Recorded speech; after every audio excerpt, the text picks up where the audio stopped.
Alhamdulillah nahmaduhu wa nasta'inuhu wa nastaghfiruh wa na'udzu billah min syururi anfusina wa sayyiati a'malina may yahdihillah fala mudhillalah wa may yudlil fala hadiyalah. Wa asyhadu an la ilaha illallah wahdahu la syarikalah wa asyhadu anna Muhammadan abduhu wa rasuluh sallallahu alaihi wa alihi wa sallam. Ya ayyuhalladzina amanu taqullaha haqqa tuqatih wa la tamutunna illa wa antum muslimun. Ya ayyuhan nasu taqu rabbakum alladzi khalaqakum min nafsin wahidah wa khalaqa minha zawjaha wa batha minhuma rijalan katsiran wa nisaa'a. Wattaqullaha alladzi tasaaluna bihi wal arham innallaha kana 'alaikum raqiba. Ya ayyuhalladzina amanu taqullaha wa qulu qawlan sadida yuslih lakum a'malakum wa yaghfir lakum dhunubakum wa may yuti'illaha wa rasulahu faqad faza fawzan nadima. Amma ba'du fa inna ahsanal kalam kalamullah wa khairal huda hudan nabiyyi sallallahu alaihi wa alihi wasallam wa syarral umuri muhdatsatuha wa kullu muhdatsatin bid'atun wa kullu bid'atin dalalah.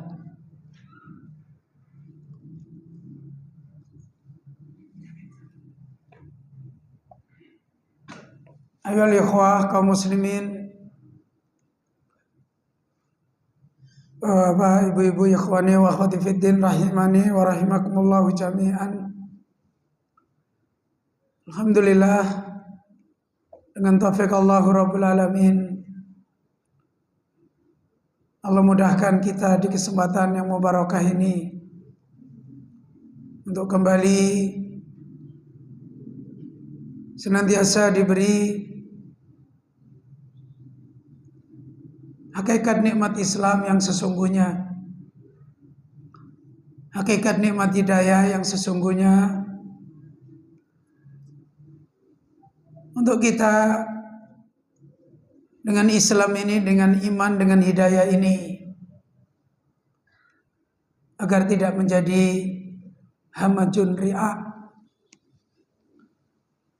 agar tidak menjadi golongan manusia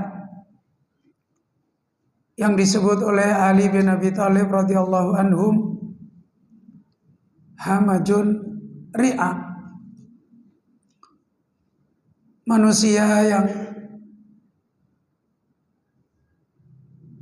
pada umumnya adalah kebanyakan manusia, dan manusia yang pada umumnya adalah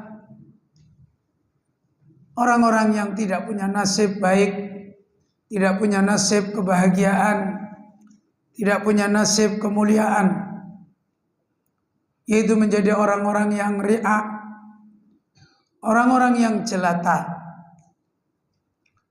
yang manfaatnya tidak dimudahkan oleh Allah dan madaratnya tidak dijaga oleh Allah.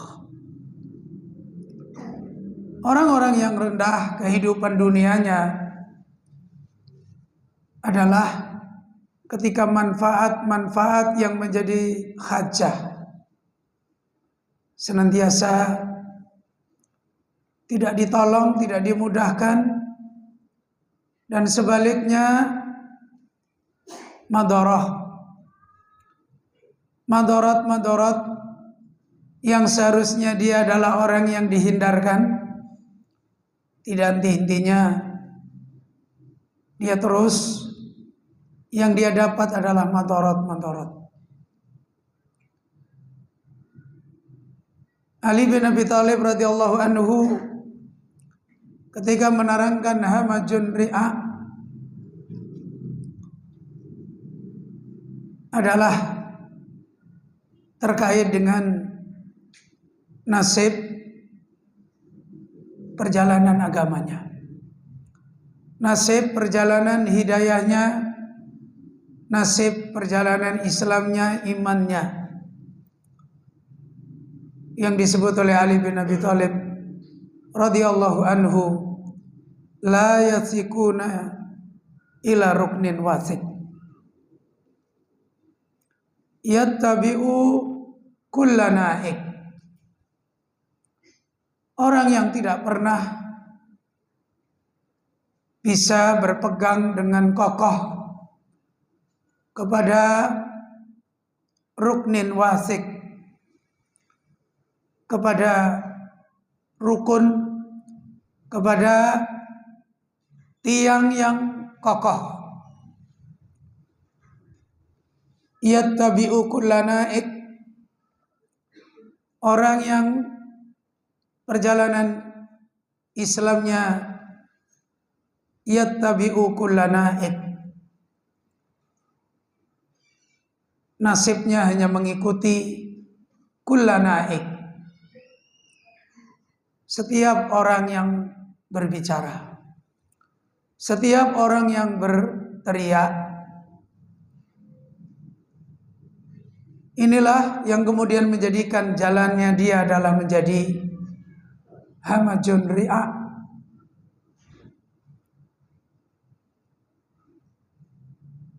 Ketika seorang hamba terus diperjalankan oleh Allah menjadi orang-orang yang tidak demikian, itulah sesungguhnya seorang hamba yang ditolong hakikatnya mendapatkan nikmat Islam, hakikatnya mendapatkan nikmat iman, yang kemudian janji Allah, falanuhiyannahu hayatan thayyibah, janji Allah menjadi orang-orang yang dihidupkan oleh Allah dengan kehidupan yang baik, janji Allah untuk menjadi hamba yang saluhal jasadu kulluh, akan menjadi nikmat yang qarib, menjadi nikmat yang sangat dekat. Dan sebagaimana dulu para sahabat radhiyallahu anhum, tidak sedikit orang-orang yang dengan Islam hadasusin, menjadi orang-orang yang secara zaman adalah mu'alaf, secara waktu dia sebagai seorang muslim mu'alaf, orang yang mestinya belum bisa meraih kebahagiaan dengan hidayah Islam, karena baru orang yang memulai menjadi seorang muslim, menjadi orang mukmin. Tapi tidak sedikit, meskipun mereka adalah orang-orang yang hadasus sin, orang-orang yang secara waktu zaman adalah orang yang baru saja ketemu Islam, tapi mereka bisa mendapatkan laddatul iman, sa'adatul hayah, sebagaimana orang-orang yang dicontohkan seperti Khalid bin Walid. Semua itu ayyuhal ikhwah kaum muslimin,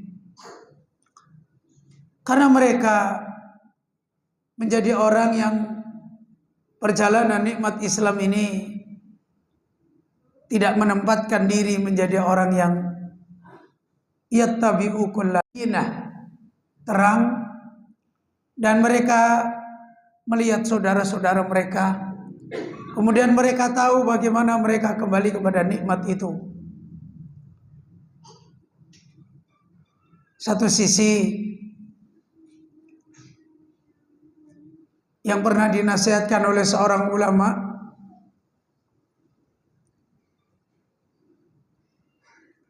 apa yang diistilahkan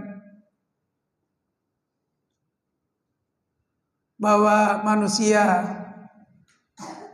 umat Islam sudah begitu lama punya perjalanan sebagai muslim, sebagai mukmin ala sabili mutlaqil iman,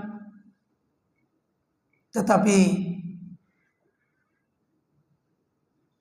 fala haula wala quwata illa billah, sulit untuk meraih jannatul iman, sulit untuk meraih surga kebahagiaan iman. Hidup masih terombang-ambing dengan masih Allah, dengan apa yang selain Allah. Kenapa? Karena ada keanehan. Banyak orang beriman, zahirnya muslim, tapi jahilut tauhid.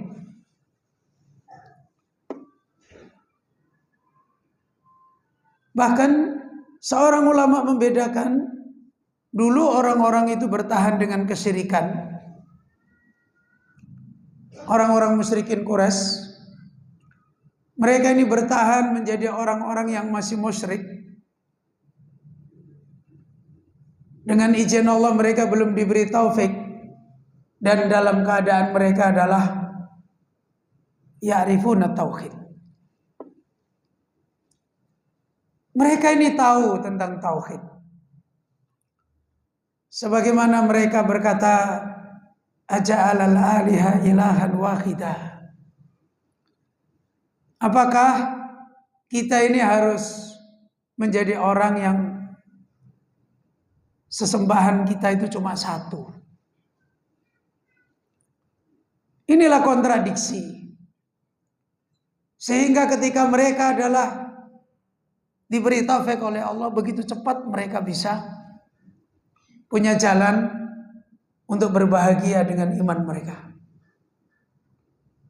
Sementara kita sudah begitu lama menjadi muslim, menjadi mukmin, tapi nasib saadah kita, nasib kemuliaan kita masih terus la yasikuna ila ruknin wasid. Masih terus menjadi keadaan kita adalah orang-orang yang yattabi'u kullanaik. Inilah ayyuhal ikhwah, sehingga di antara faidah setelah kita dinasihatkan tentang di mana letak hati kita bergembira dengan Allah Rabbul Alamin, di mana hati kita merasakan ladzatul iman, meskipun zahir kita, apapun keadaan yang ada pada kita, kita bisa melihat contoh kehidupan para sahabat, kehidupan para nabi, kehidupan para rasul. Di antara mereka miskin secara dunia banyak. Bahkan Al-Hafidz Ibnu Hajar Al-Asqalani menerangkan kehidupan sahabat itu secara dunia terbagi menjadi 3. Yang pertama, mengambil dunia yang banyak. Yang kedua, mengambil dunia yang secukupnya. Yang ketiga, tidak mengambil dunia kecuali sedikit. Ini. Apakah mereka yang mengambil dunia banyak seperti Abu Bakar, seperti Abdurrahman bin Auf? Apakah mereka yang mengambil dunia sekedarnya seperti Ibnu Umar, Atau mereka yang mengambil dunia sedikit seperti Abu Dar, seperti Abu Hurairah. Mereka adalah orang yang jannatuhu wahid. Surga kehidupan mereka adalah satu, yaitu jannatul iman. Karena itu mereka tidak pernah gaduh tidak pernah bingung saling melihat di antara mereka dengan dunia-dunia mereka, enggak. Mereka tahu benar apa yang dimudahkan oleh Allah dengan dunia mereka, itulah yang mereka harus jawab dengan raditu billahi robba wa bil islami dina wa bi muhammadin nabiyya wa rasulah. Meskipun sebagai manusia mereka juga diuji layaknya kita, karena tabiat mereka masih sama dengan kita. Itu tabiatnya.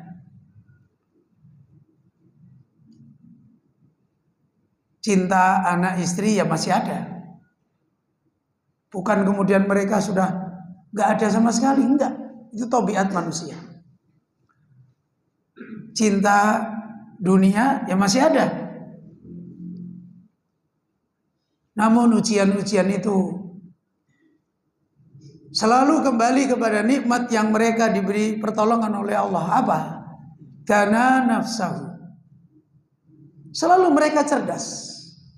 Selalu mereka mengambil momen yang cepat untuk dana nafsahu.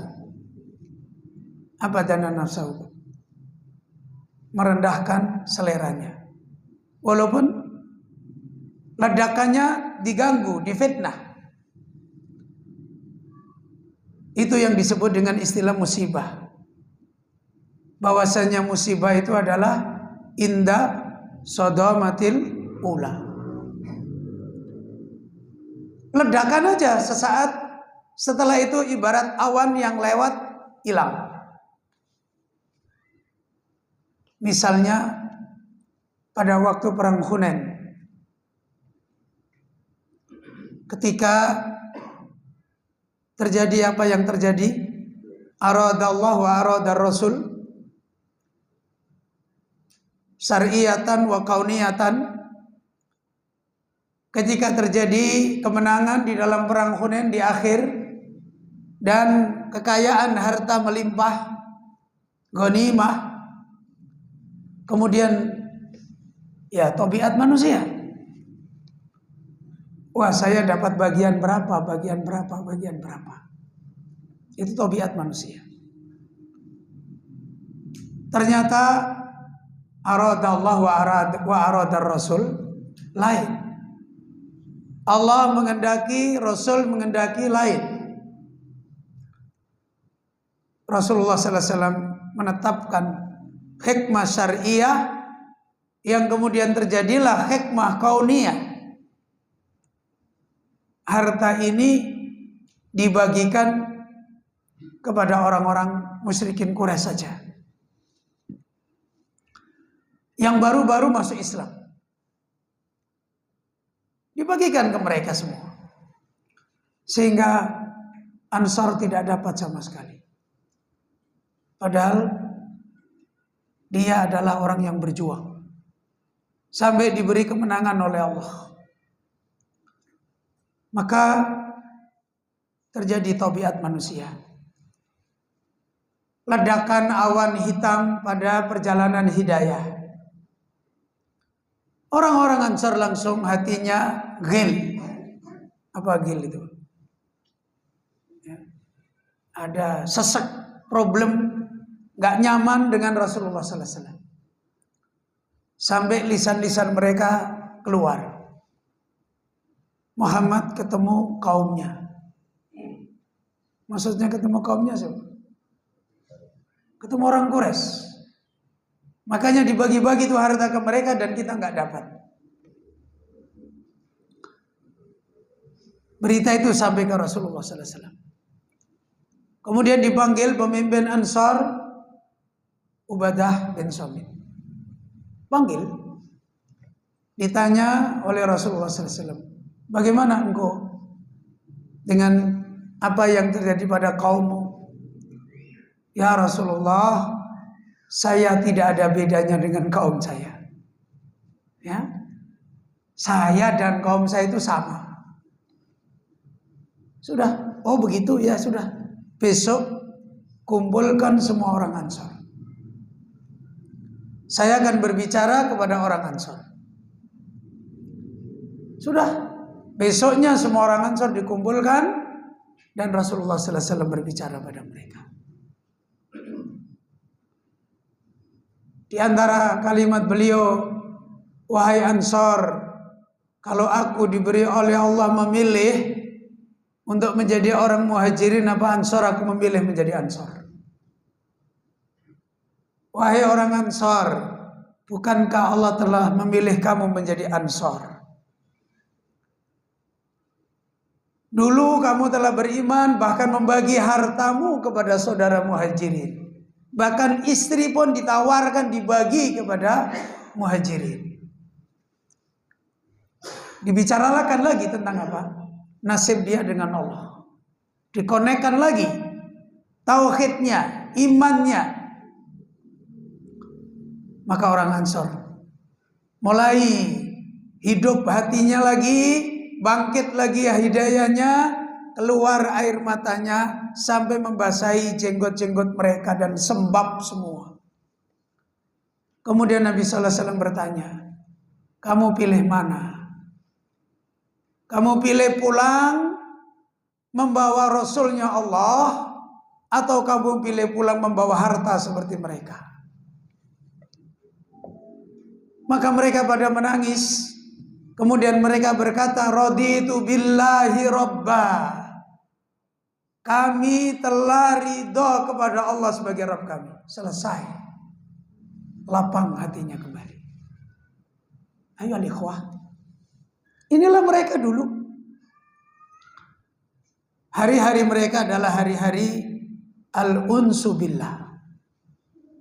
Hari-hari gembira dengan Allah Azza wa Jalla.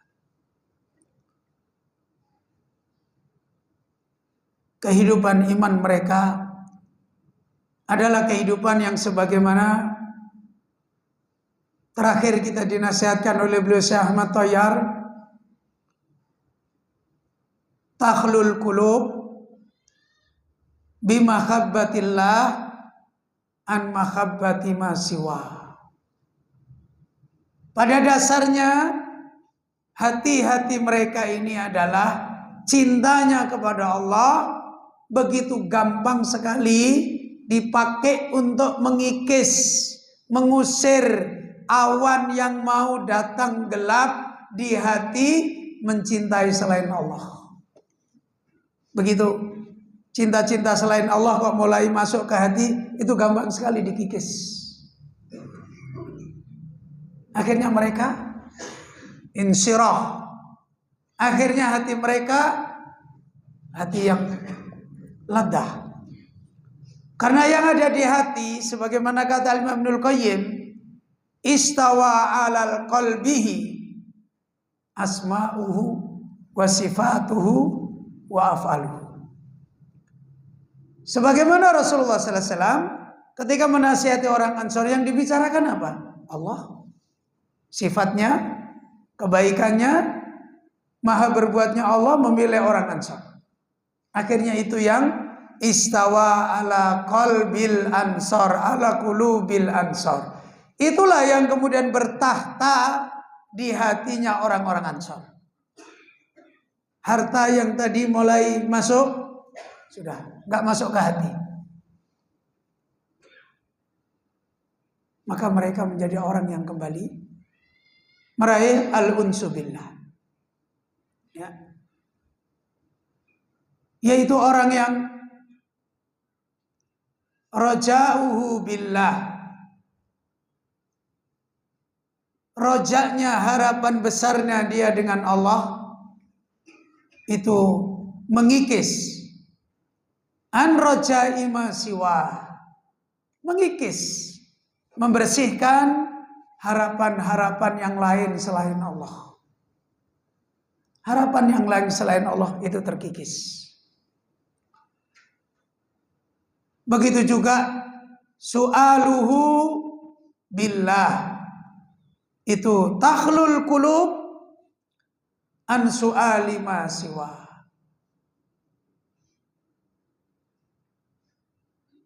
Permintaan-permintaan dia dengan Allah, permintaan-permintaan yang benar-benar naf'un khalis, permintaan-permintaan yang benar-benar untuk bersih dari madaratun khalis, itu mengikis dari permintaan-permintaan selain Allah. Dan akhirnya al-amalu lahu, pilihan-pilihan amal yang dipilih untuk Allah begitu mudah dia ambil, kemudian meninggalkan pilihan-pilihan amal untuk selain Allah. Sebagaimana tadi orang Ansor dipilihkan oleh Rasul, kamu mau pulang membawa Rasulullah sallallahu alaihi wasallam atau kamu pulang membawa harta? Maka kembalilah. Apa yang dia pilih adalah memilih untuk pulang membawa Rasulullah sallallahu alaihi wasallam. Pilihan yang tadinya ini bagian saya, ini hak saya, lepas. Karena selain Allah, nakis, kusur, afat, mahma kanat, ya, tazulu. Selain Allah adalah kurang, cacat,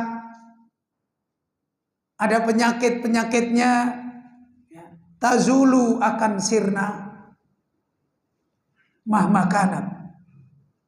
Seperti apapun besarnya selain Allah Azza wa Jalla, tabiatnya adalah seperti itu. Maka menjadi rendah lagi, menjadi kecil, dan menjadi sesuatu yang tidak layak untuk iltifat ilaih, untuk kemudian hati itu mengarah ke situ sekecil apapun. Pandangan itu masih mikirin itu sekecil apapun, gak layak. Dan puncak dari semuanya itu al-isti'anatu billah. Takhlul qulub anil isti'anati bima siwa. Dan hidup kembali hanya meminta tolong kepada Allah, terus menjadi kekuatan bagi hamba ini untuk mengikis, membersihkan, meminta tolong pada selain Allah. Dan seperti ini selalu, meskipun mereka para sahabat sebagai manusia punya tabiat dengan segala sifat-sifat tabiat, cinta tabiat, ya, usaha secara tabiat, takut secara tabiat, semuanya itu adalah perkara-perkara yang dana nafsahu. Ayolah ikhwah kaum muslimin yang dirahmati oleh Allah. Bahkan beliau Al-Imam Ibnul Qayyim rahimahullah menerangkan tentang jannah, surganya orang yang hatinya tajrid bima siwallah an siwallah. Surganya orang yang hatinya bersih dari selain Allah Azza wa Jalla. Kegembiraan orang yang hatinya ikhlasuddin lillahi wahdah. Diterangkan oleh Al-Imam Ibnul Qayyim,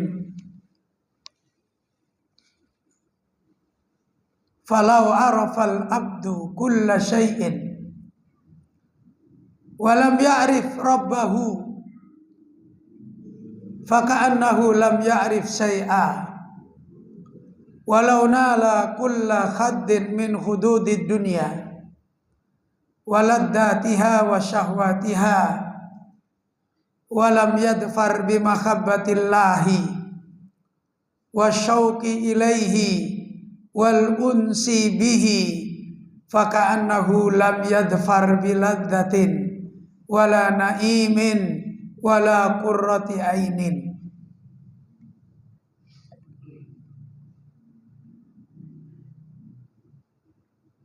Seorang hamba sekiranya dia telah mendapatkan nasib kulla syai' siwallah, dia telah mendapatkan nasib apa saja dari selain Allah.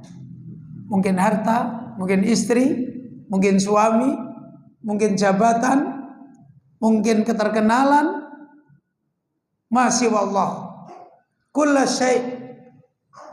Seorang hamba sekalipun dia telah ngerti, tahu apa saja dan dia punya nasib tentang itu,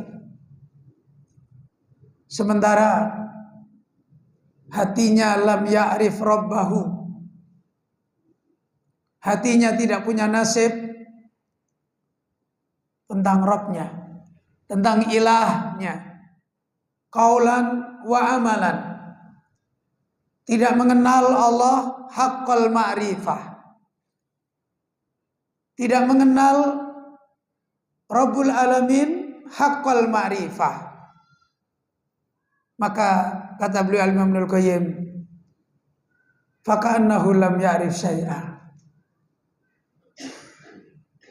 Yang dia dapat di dalam hidupnya adalah seperti orang yang tidak tahu apa saja selain Allah. Sehingga apa saja selain Allah yang dia punya nasib seperti nggak punya nasib. Selain Allah yang diharap ada roja, selain Allah yang diharap ada mahabbah, selain Allah yang diharap ada khauf, selain Allah yang diharap sebagai aun, selain Allah yang diharap sebagai tawakal, maka dia tidak mendapatkan nasib apa-apa dari mahabbahnya selain Allah. Enggak. Dia tidak mendapatkan nasib apa-apa dari khaufnya selain Allah. Dia tidak mendapatkan nasib apa-apa dari rojaknya, dari tawakalnya kepada selain Allah. Dia seperti orang yang tidak dapat apa-apa. Fala haula wala quwata illa billah. Walau na'ala kulla khaddin min hududi dunya waladatiha.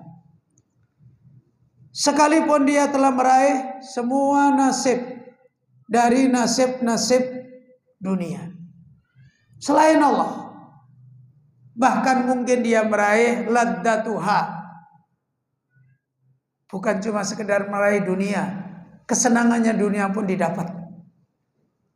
Sekalipun dia dapat ini, tetapi lam yadfar, dia tidak mendapatkan nasib dari kesenangannya mencintai Allah, dari kesenangannya merindukan dengan Allah, hatinya tertambat dengan Allah. Dia tidak punya nasib bisa gembira dengan Allah.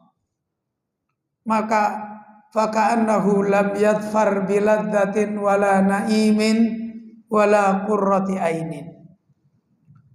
Maka pada dasarnya hamba ini gak pernah dia dapat kelezatan hidup dari selain Allah. Dan juga lebih-lebih lagi tidak punya kelezatan hidup dengan Allah. Jadi dua. Selain Allah dia tidak bisa menikmati, Allah lebih tertutup, gak bisa menikmati. Dua bencana hatinya orang yang seperti ini. Ya. Sehingga kata Imam Ibnul Qayyim rahimahullah, fayasiru mu'adzaban binafsi ma kana munaiman bihi min jihataini. Dia adalah orang yang sebenarnya disiksa, diadab batinnya, rohnya, kemudian jasadnya dengan selain Allah, yang dohirnya itu kenikmatan malah menjadi adab. istri dohirnya dicari ada manfaat, harta dohirnya didapat ada manfaat, anak dohirnya didapat ada manfaat, tapi malah dia teradab, tersiksa dengan selain Allah itu dengan dua sisi. Sisi yang pertama, min jihati khasrati fautihi. Dia tidak pernah mendapatkan yang sesungguhnya manfaat yang dicari dengan sempurna di dalam hidupnya. Enggak pernah. Manfaat istri, kata orang Jawa, enake sak klendeng, kangelane ketiga. Ini orang Jawa, Pak. Ya, enake sak klendeng, kangelane ketiga rendeng. Manfaat yang didapat sak klendeng, tahu klendeng, Pak? Klendeng itu bijinya kapuk. Manfaat yang didapat itu sak klendeng, bijinya kapuk. Susahnya sepanjang masa. Saya pernah membaca, Pak. Ada penjual bakso di Jepara, saya sering beli baksonya. Di sini ada tulisannya, Pak. Pejuang rupiah, gambarnya stempel, ya. Ditulis enaknya sesaat, susahnya tidak pernah berhenti. Kalau bapak-bapak nggak percaya, silakan jualan bakso. Iya, bakso itu yang makan juga sebentar, ya. Kemudian yang dapat untung, ya untungnya berapa saingan penjual bakso banyak. Kerjaannya banyak, Pak, full 24 jam. Giling daging, melototi, sampai nyuci mangkoknya yang beli itu susah, lemaknya banyak, full 24 jam. Itu baru bakso, belum lagi yang lain. Ini kalau orang hatinya masih ta'alluq bima siwallah. Pertama, dia diadab dengan selain Allah yang dia harap memberi manfaat. Yang kedua, dia khila bainahu wa bainallah. Dia dihalangi, tidak bisa punya kesenangan antara dia dengan Allah. Dua siksaan. Sengsara dohir, batin dengan dua siksaan. Sama makhluk pusing, pusing lagi nggak pernah berbahagia dengan Allah. Fala haula wala quwata illa billah. Namun semuanya ini adalah kembali kepada faidah yang diterangkan oleh Syekh Muhammad Thayyar. Fa inna a'dama tariqin lil insani billah tajridut tauhidi lahu. Nah, kesimpulannya bagaimana itu didapat? Tariq, beriman meraih surga ini harus ada tariqun lil unsi billah. Kita harus menempuh jalan untuk menjadi orang yang bergembira dengan Allah. Dan paling besarnya ini gimana kita bisa punya kerja yang gak pernah berhenti, tajridul qulub an siwallah. Gimana hati kita selalu kita bersihkan dari selain Allah. Kalau kerja ini adalah kerja kita di dalam iman, insya Allah lambat laun kita dibahagiakan oleh Allah dengan iman kita. Lambat laun kita dibersihkan oleh Allah hati kita yang selalu dikacaukan dengan selain Allah Azza wa Jalla. Bapak Ibu yang dirahmati oleh Allah, ini insya Allah faidah mudzakarah kita pada kesempatan ini. Dan saya mohon maaf, tadinya saya pikir diliburin kajiannya.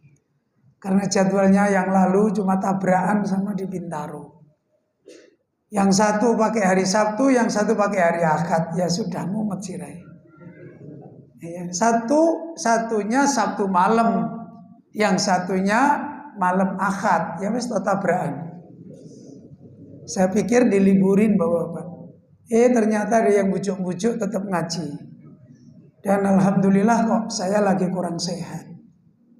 Jadi insya Allah pengajiannya sampai di sini. Ba'dal Isya untuk sementara kita tidak lanjutkan dulu. Bapak-bapak kalau mau sujud syukur silahkan.